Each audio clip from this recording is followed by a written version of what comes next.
가능성 제로를 깨는 감동의 힘이란 제목으로 하나님 말씀 증거하도록 하겠습니다. 바벨론 포로 기간은 이렇게 묶여 있는 시간이고 이렇게 절망의 시간입니다. 우리에게도 뭐 코로나라든지 경제 위기라든지 뭐 이렇게 질병이라든지 이런 게 절망의 시기일 수 있죠. 다시 세우는 겁니다. 리빌딩하는 거, 무너진 기초를 다시 세우고 다시 회복되는 장면들이 이제 에스라, 느헤미야, 에스더 이렇게 쭉 나옵니다. 왜 성경이 이렇게 되어 있냐면은 원래 에스라하고 느헤미야는 한 권입니다. 히브리 성경도 한 권으로 되어 있고 에스라, 느헤미야가 그냥 에스라를 한 권이에요. 그리고 70인역, 그러니까 히브리어를 헬라어로 번역된 구약 성경이 있었다 그랬죠. 그걸 70인역이라 그러는데 거기도 에스라, 느헤미야는 한 권. 그러면 우리가 지금 보지도 못하는 라틴어 성경이 있거든요. 라틴어 불가타라고. 라틴어 성경에서 이걸 나눴어요. 그래서 에스라, 느헤미야. 그런데 우리 개역 성경은 또 그 전통을 따르네요. 그래서 이걸 나누는 거예요. 원래는 한 권이에요, 한 권. 그렇게 이해하시면 됩니다. 그래서 에스라, 느헤미야는 그냥 한 번에 쭉 읽어야 되는 거지 이렇게 따로따로 읽는 게 아니다. 그렇게 보는 게 좋다고 생각을 합니다. 3차 귀환을 설명합니다. 그래서 1차 주역이 수룹바벨, 다윗의 후손이죠. 수룹바벨이 에스라서 1장부터 6장까지예요. 2차는 에스라겠죠. 에스라, 2차 귀환. 학사에서 제사장이 온 겁니다. 7장부터 10장. 그럼 뭐 느헤미야죠, 나오지. 느헤미야 13장. 그거는 이제 느헤미야 때 3차로 돌아오게 되는 거. 그런 과정이라는 것입니다. 그래서 우리 인생도 이렇게 순서를 따져가면서 리빌딩하는 거, 그게 꼭 필요하다고 생각을 합니다. 이 모든 것들의 시작이 누구냐? 하나님이라는 거예요. 모든 불의 발화점이 누구냐? 하나님이 시작하신다. God works. 그러면 이제 대전제거든요. 이게 이제 에스라, 느헤미야, 뭐 에스더 다 통합되는 건데 하나님이 일하실 때 하는 방법이 뭐냐 하면은 대적에게는 두려움을 주고 하나님 백성들에게는 감동을 준다는 거예요. 대적에게 두려움을 준다는 건 뭐 여호수아에서도 여러 번 살폈죠. 대적에게는 큰 두려움을 주고 하나님 백성들에게는 감동을 준다. 그래서 세상에 두 종류 사람이 있습니다. 감동으로 일하는 사람이 있고 두려움으로 일하는 사람이 있고. 그래서 두려움으로 일하는 거는 망할 놈이죠. 그래서 뭐라 그래요? 디모데서에서는 두려움에는 형벌이 있다. 요한일서에 있군요. 두려움에는 형벌이 있다고. 두려움에 형벌이 있다고. 두려움으로 일하는 건 하나님 백성들이 살아가는 방식이 아니다. 우리는 항상 감동으로 사는 거지 두려움으로 사는 게 아니다. 요셉, 야곱이 그 2번, 3번 아들이 뭐 살인하고 그러는 바람에 하몰 족속에게 몰살의 위기에 처하게 됐죠. 그때 창세기 35장에 보니까 베델에 올라가서 간절히 예배드리고 기도했더니 하나님이 도와주시죠. 하나님이 도와주시는 방법이 뭐예요? 겉으로는 아무것도 변화가 없는데 하몰 족속에 가가지고 그들의 마음 가운데 두려움을 팍 심어줬어요. 두려움을. 창세기 35장 5절 아닙니까? 그 사면 고울들로 크게 두려워하게 하셨으므로 추격하는 자가 없었더라. 그러니까 하나님이 두려움을 확 줘버리면 끝나버린다는 것입니다. 그래 우리 새벽기도 얼마나 좋아요. 우리 대적들이 있다 그러면 하나님이 도와주시면 대적들이 겉으로 멀쩡해 보이지만 엄청 두려움에 사로잡히나니까 맨날 야간 먹고는 살 수 없게 만들고 그죠? 뭐 불안증 뭐 이래가지고 뭐 삐쩍 마르고 막 이렇게 돼버린다니까요. 껍데기가 멀쩡하고 웃고 있다고 웃는 게 아니에요. 속에 두려움이 확 임하면 멘붕 온다니까. 멘붕. 하나님이 그렇게 일하신다는 것입니다. 반대로 하나님 백성들에게는 이 말씀 접하면 어떤 일이 보여져요? 감동이 와요. 감동이 오면 일단 쉽겠죠. 그리고 감동이 오니까 뜨겁잖아요. 뜨거우니까 쉽게 해야하고 기쁘게 일하고 자원하고 일하고 그게 오늘 말씀입니다. 그러니까 2023년도는 어떻게 시작해야 되겠어요? 하나님의 감동으로 시작돼야 되겠죠. 하나님 백성들 우리에게는 감동을 주시고 대적들에게는 두려움을 주옵소서. 그죠? 이렇게 고성성교 갈 때에도 우리 하나님 백성들에게는 감동을 주시고 맡고 있는 대적들에게는 두려움을 주시옵소서. 그런 것들이 꼭 있어야 된다는 거예요. 우리 하나님 앞에서 그런 능력 역사를 체험하는 하나님 백성 되기를 바랍니다. 그럼 감동을 일하기 위해서 어떻게 될 것인가? 그게 쭉 나오는데 하나님의 축복의 말씀으로부터 시작이 돼야 된다는 거예요. 하나님 말씀을 뭐 듣는 거, 모르는 사람은 듣는 거, 들었던 사람은 기억하는 거, 또 기억했던 사람은 깨닫는 거. 그러니까 어쨌든 축복의 말씀부터 시작돼야 된다. 이건 뭐 여호수아서하고 별로 다르지 않다라는 것입니다. 먼저 하나님 말씀이 70년 전에 예언돼 있었죠. 예레미야 선지자를 통해서 그때 항복하라 그러잖아요. 바벨론에 포로로 끌려가면 70년 만에 돌아온다. 예레미야 29장 10절에 나옵니다. 바벨론에서 70년이 차면 내가 너희를 돌보고 나의 선한 말을 너희에게 성취하여 너희를 이곳으로 돌아오게 하리라. 그러니까 뭐 여러 군데 나오지만 특별히 이 구절에 해당되는 거는 예레미야 29장 10절의 말씀이에요. 70년 만에 돌아온다. 이게 못 박아놨어요. 그러니까 안심하고 끌려가라. 거기서 하나님께서 원하시는 훈련 다 하고 난 다음에 돌아오게 될 것이다. 이걸 처음에 들은 백성들 거절했죠. 믿음이 안 생기고. 근데 이미 기록된 말씀 아니에요. 들었던 거 이제 기억하는 거죠. 기억하고 그다음엔 깨닫는 거. 그런 게 꼭 필요하다는 것입니다. 1절입니다. 이미 이 선포된 말씀이에요. 1절 읽겠습니다. 시작. 바사왕 고레스 원년에 여호와께서 예레미야 입을 통하여 하신 말씀을 이루게 하시려고 바사왕 고레스의 마음을 감동시키시매 그가 온 나라에 공포도 하고 조소도 내려 이르되. 그러니까 이미 선포된 하나님 말씀, 이렇게 성경 말씀 다 선포되어 있잖아요. 이 말씀을 들어서 믿음이 생기든 기억해서 뭐 믿음이 생기든 깨달아서 믿음이 생기든 그게 중요한 거죠. 우리 이렇게 하나님 말씀 다 들었는데 성령께서 하시는 역할이 뭐예요? 요한복음 14장 26절 보니까 내가 보혜사 성령을 너에게 보낸다. 그랬더니 그 성령께서 하시는 게 뭐냐? 두 가지인데 모든 것을 가르치시고 성령께서 우리에게 가르쳐 주셔요. 그래서 성령이 가르쳐 주셔야 깨달음이 있어요. 성령이 없으면은 그 멀쩡한 사람이 바보 멍청이 됩니다. 깨닫지를 못해요. 가르쳐 주셔야 된다고. 또 하나는 뭐예요? 너에게 말한 모든 것을 생각나게 하신다고. 그래서 성령 충만하면 자꾸 하나님 말씀이 생각나요. 그죠? 생각나서 필요할 때마다 이렇게 바닥에 깔려있던 말씀이 붕 떠올라오면서 삶의 말씀이 딱 매치가 돼버려요. 기가 막히죠? 이렇게 하나님 말씀이 이렇게 매치가 돼버려가지고 놀랍게 일하게 된다고요. 그러니까 이게 하나님이 일하시는 방법이라는 것입니다. 디모데후서 3장 10절 보니까 모든 성경 하나님의 감동으로 된 것으로 성경 말씀 읽을 때 이렇게 들을 때 감동으로 됐죠. 감동이 온다고요. 그러게. 그래서 어떤 일이 벌어져요? 교훈이 되고 책망이 되고 바르게 함과 의로 교육하기에 유익하다고. 이런 것들이 막 삶에 벌어져가지고 엄청난 능력을 발휘하겠죠.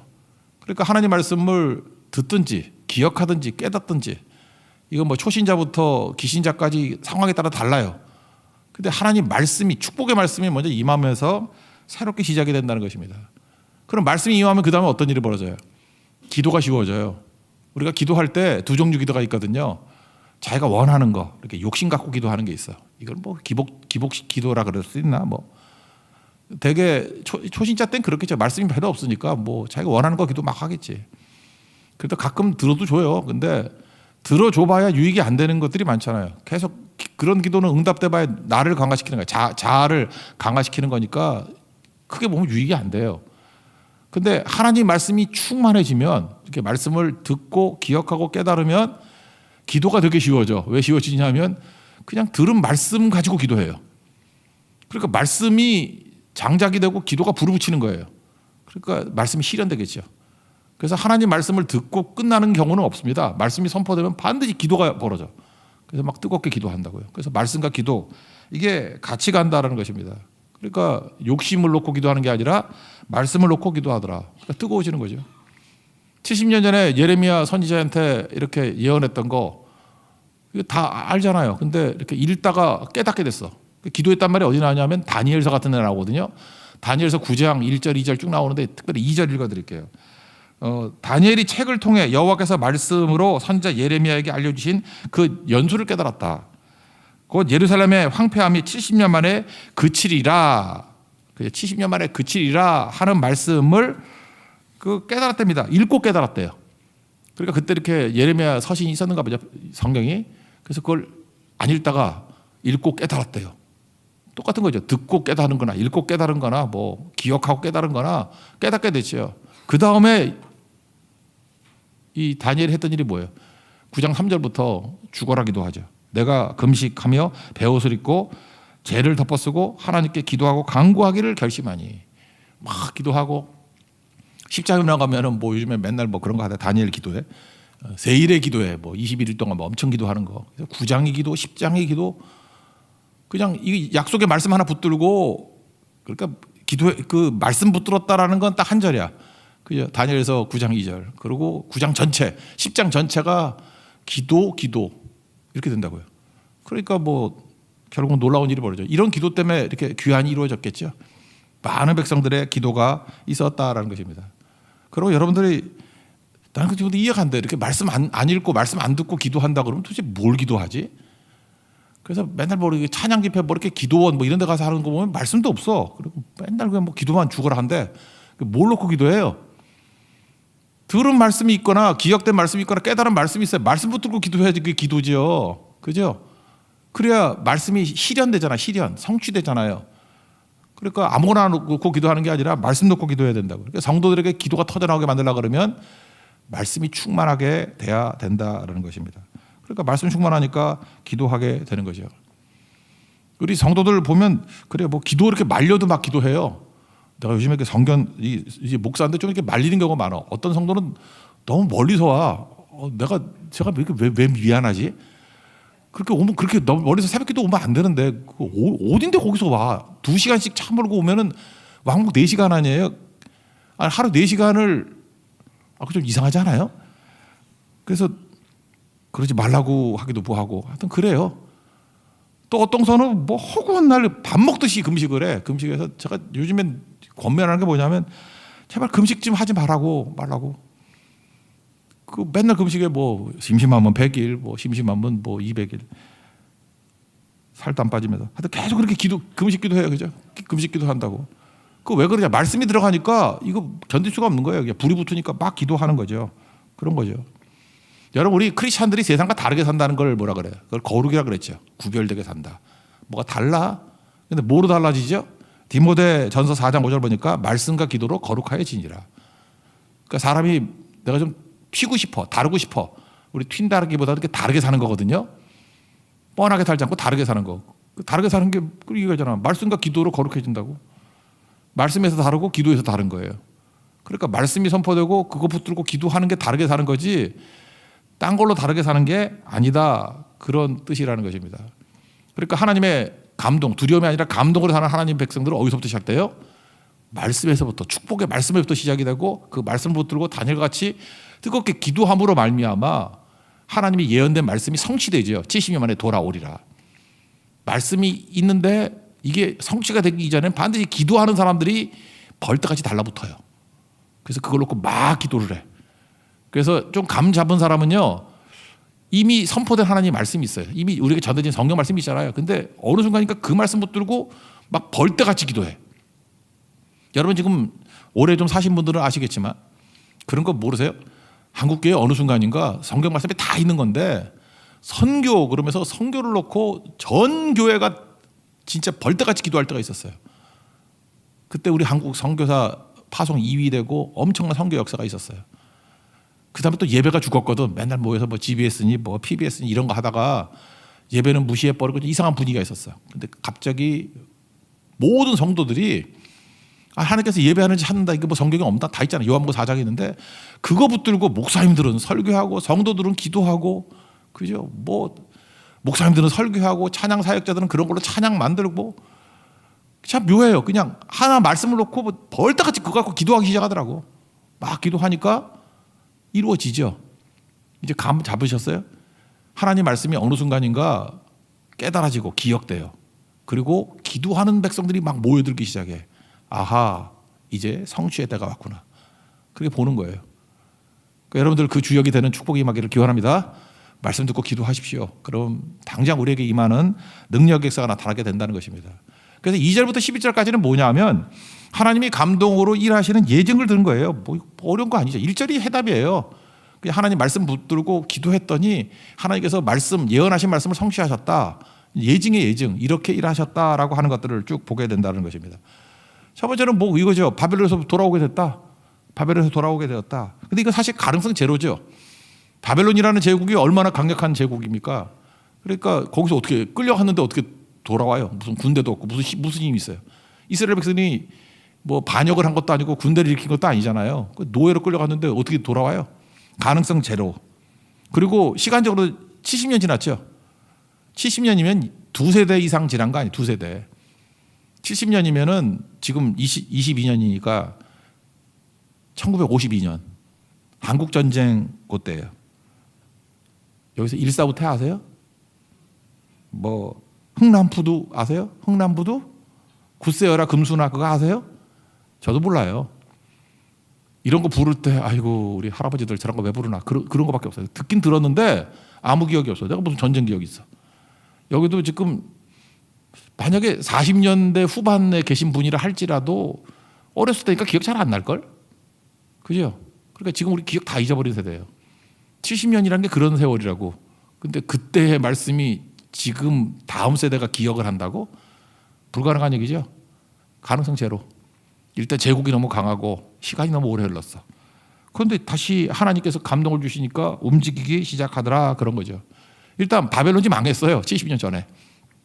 메데파사라고 망했는데 이 메디아하고 페르시아하고 연합된 거예요. 그래서 메데파사한테 멸망됐다 그래서 메디아한테 멸망됐다 그럴 때는 그 메디아의 그 할아버지가 다리오고, 그죠? 그 세탁소 주인 같잖아요, 이름이. 다리오고. 그래서 다니엘서 5장에는 다리오, 메대의 다리오한테 멸망했다 그렇게 나와요. 그 손자쯤 되는 사람이 이제 고레스인데, 그러니까 연합이죠. 그래서 같이 무너뜨린 거예요. 그래서 페르시아 쪽 입장에서 놓고 볼 때는 고레스. 그래서 이게 할아버지라는 설이 있어. 다리오 할아버지, 메대의 다리오 할아버지, 그 다음에 페르시아의 고레스 손자 같이 연합해가지고 무너뜨렸다. 그래서 누구한테 멸망했어요? 그러면 다리오냐 고레스냐 그러면 그냥 할아버지하고 손자예요. 할아버지하고 손자, 그죠? 뭐 재벌 뭐 막내 아들 뭐 그런 거 있잖아요, 요즘에. 똑같은 거죠. 할아버지하고 손자, 예, 그렇게 멸망시켰다. 뭐 그런 개념. 또 하나의 설이 있는데 고레스를 페르시아에서는 고레스라고 불렀고 메디아 쪽에서는 연합국가니까 거기서는 다리오라고 불렀다. 그런 두 설이 있어요. 제가 볼 때 앞에 것들이 더 맞는 것 같기도 하고 뒤에 거 맞는 것 같기도 하고 하여튼 같이 망했어요. 같이 순식간에. 다니엘서 5장에 나오거든요. 바벨론의 마지막 왕이 벨사살이에요. 바벨론이라는 그 거대한 왕국이 제국이 어떻게 무너졌느냐. 또라이 왕 하나 세워지면 망하는 거예요. 그러니까 여러분 이렇게 생각하면 됩니다. 하나님이 역사하시면 두려움도 주지만 갑자기 어리석게 만들어. 그래서 이 벨사살이 무지 어리석어요. 그래서 광기 어린 일들, 뭐 잔치만 벌이고 그 역사적인 기록 같은데 딴 데 보면은 벨사살이 해괴망측한 일 되게 많이 했어요. 우리 영화 같은 데 나오는 그 연상군 같은 뭐 그런 일들도 행하고 그랬대요. 그러냐 안 막을 리 있나? 그래서 메데파사 연합군이 쳐들어오니까 무혈입성에 전쟁도 안 하고 그냥 무너져 버렸어요. 다니엘서 5장에 나오잖아요. 그 뭐 손가락으로 이렇게 했더니 막 소스럽게 놀라고 그런 거 있잖아요. 모르세요? 예, 그런 거. 그래서 그 거대한 제국이 허망하게 하루아침에 무너지게 됐다는 거예요. 그러고 난 다음에 새로운 메데파사의 왕이 된 게 고레스인데 고레스가 초대 왕이에요. 고레스가 했던 일이 뭐냐 하면은 융화 정책을 펴니다. 바벨론은 막 포로로 끌고 가니까 동화 정책이죠. 동화. 바벨론화 똑같이 만들어 버리려고 하는. 그러니까 저항이 심하죠. 그런데 그 페르시아 제국은 이제 융화 정책이에요. 그래서 니네 믿을 거 종교 자유 준다, 문화 자유 준다, 고향으로 돌아가. 대신 세금은 꼬박꼬박 잘 내고 군대 동원할 때 잘 참여해. 그것만 하면 돼요. 그래서 문화 정책을 폈어요. 그러니까 돌려보낸 거죠. 그게 역사에서 나오는 게 뭐냐면 고레스 칙령이거든요. 고레스 칙령. 그래서 각 민족 돌아가라. 그래서 하나님 마음껏 섬겨라. 이렇게 제도가 바뀌게 되었다는 것입니다. 저는 우리에게도 마찬가지예요. 하나님께서 이방의 왕들도 사용하십니다.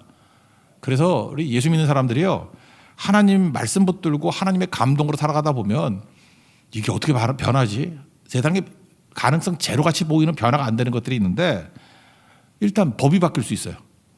법이 딱 바뀌는 순간에 완전히 달라지죠. 정책이 바뀔 수 있어요. 그럼 완전히 바뀌어요. 지도자가 바뀔 수 있어요. 그럼 완전히 바뀌죠.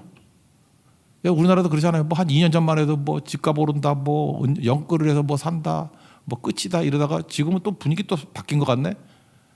그러니까 크리스찬들이 해서 명심해야 될 게 뭐냐면 그 당시에 분위기 따라가면은 힘든 인생 사는 거고요.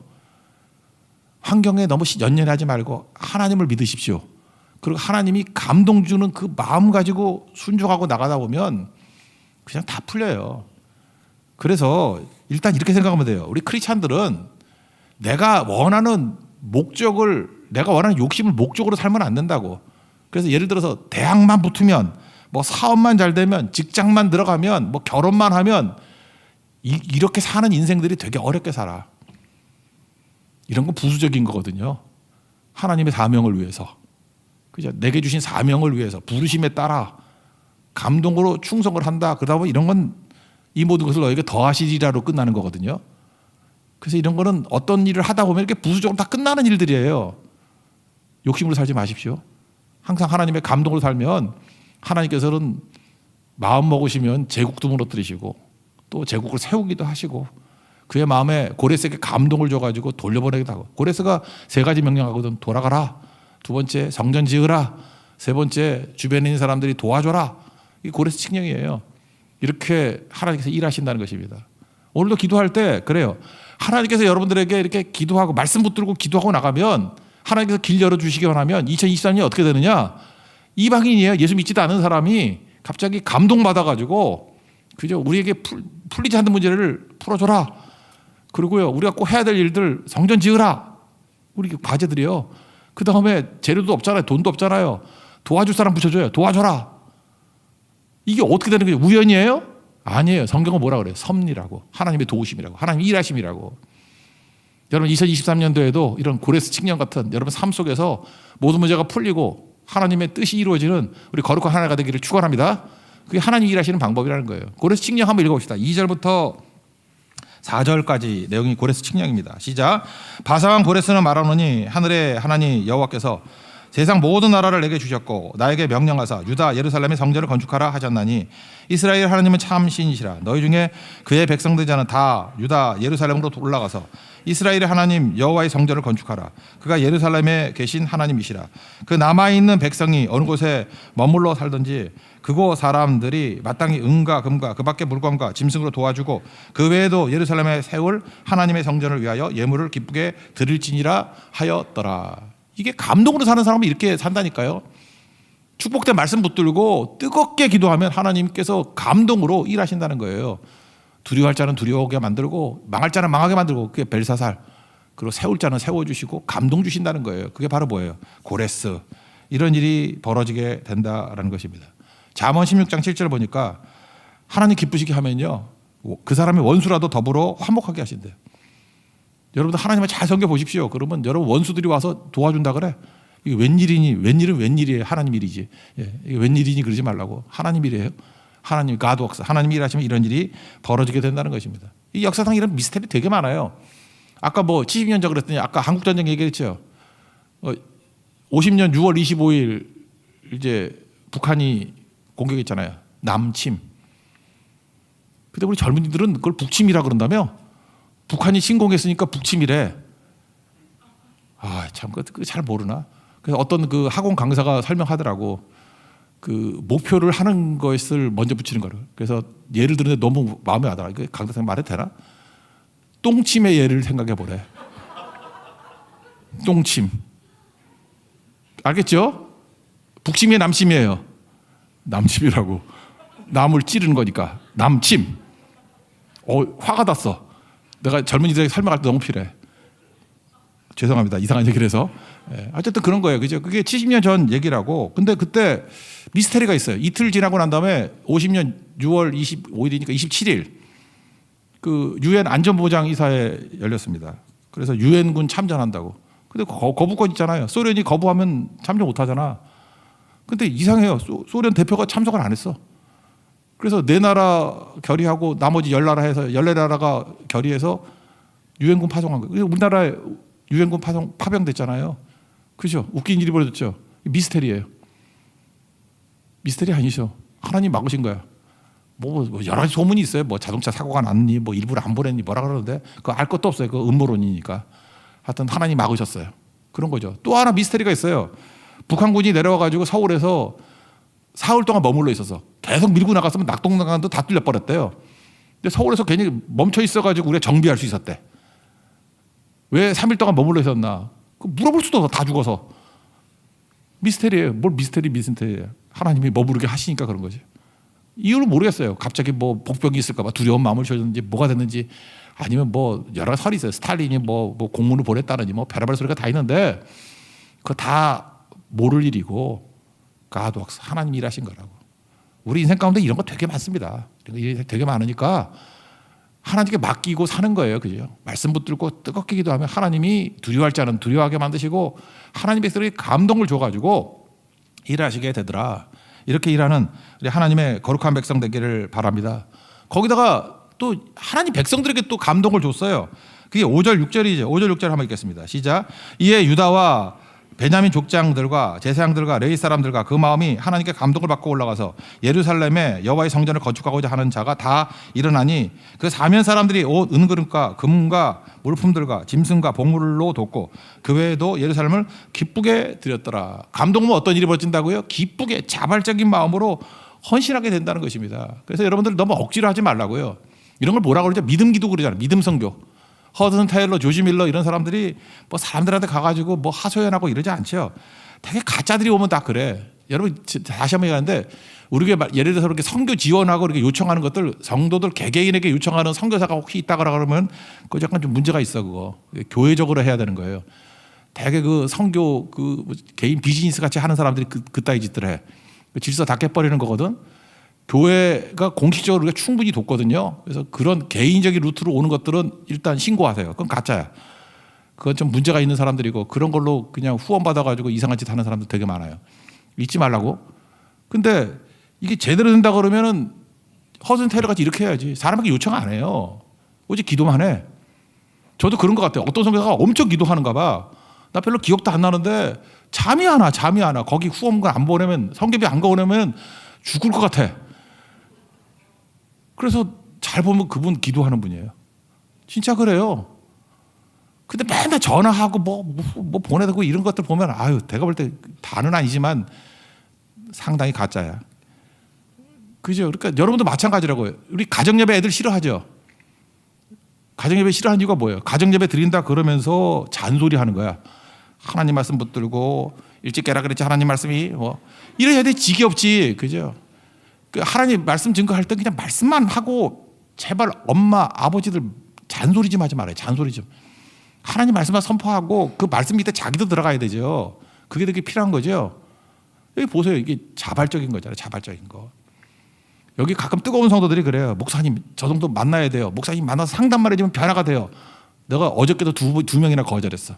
그러지 말고요. 예배드리라 그러고 하나님이 만져주셔야 변화가 되는지 사람 만나면 변화 안 됩니다. 그죠? 이렇게 하나님 만나야 돼요. 예수님이 만져주셔야 된다고. 그래서 자발적으로 감동받아야 변화가 되는 거지 잔소리를 변화 안 돼. 협박으로 변화되는 게 아니라고. 자발적으로 해야 돼. 자발적으로. 여기 보세요. 다 자발적이야. 기쁘게 하더라. 이게 하나님의 감동이에요. 여러분 하나님의 감동으로 주의 일하는 하나님의 거룩한 종 되기를 바랍니다. 그럼 언제나 승리하게 된다라는 거예요. 그 다음에 뒷부분의 얘기는 뭐 갈 때 여기 그릇들 돌려줬다 그러는데 아니 무슨 뭐 이게 뭐 한샘도 아니고 한샘 키친도 아니고 무슨 그릇이 뭐 이렇게 중요하겠는데 이건 골동품하고 똑같은 거예요. 문화재. 성전에 있던 거니까 이게 가치가 있는 거라고. 근데 예를 들어서 뭐 일본이나 뭐 이런 데가 우리나라 문화재 다 가져갔다가 안 돌려주잖아. 근데 그 돌려준다 그럴 때 그 가치가 어마어마한 거죠.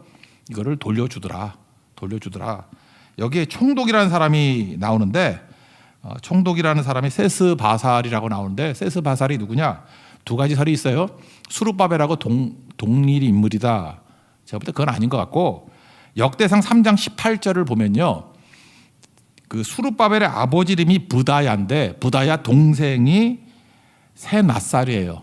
그래서 세낫살을 세스바살이라고 부른 것 같다. 그래서 이 집안이 다윗 혈통 아니에요. 그래서 자기 작은 아버지가 자기 아버지의 바로 밑에 작은 아버지가 총독이었고 다윗의 혈통이니까. 그리고 그 아들이 수룹바벨은 다윗의 후손이거든요. 그가 1차 귀환의 지도자가 되었다. 이렇게 보면 될 것 같습니다. 그래서 이걸 동일 인물로 보는 사람도 있어요. 세스바살을 수룹바벨로 보는 사람도 있는데 제가 볼 때 역대상 3장 18절을 보면 이 족보가 쭉 나오는데 요거 그 자음으로 치면은 이름이 똑같아요. 세스바살하고. 그러니까 작은 아버지일 가능성이 크다. 그리고 많은 걸 보여서 돌려보냈다. 각박하거나 인색하지 않고 은혜가 임하면 이렇게 손을 펴게 돼 있고 넉넉한 마음으로 돌려보내게 되더라. 그래서 오늘 1장에서 내용은 뭐예요? 하나님의 감동을 일할 때 이렇게 기쁘게 자원한 마음으로 넉넉히 일이 되더라. 그래서 교회는 뭐가 있어야 돼요? 감동이 있어야 돼요. 이걸 신약에서는 뭐라고 그러죠? 은혜가 있어야 돼요. 은혜가.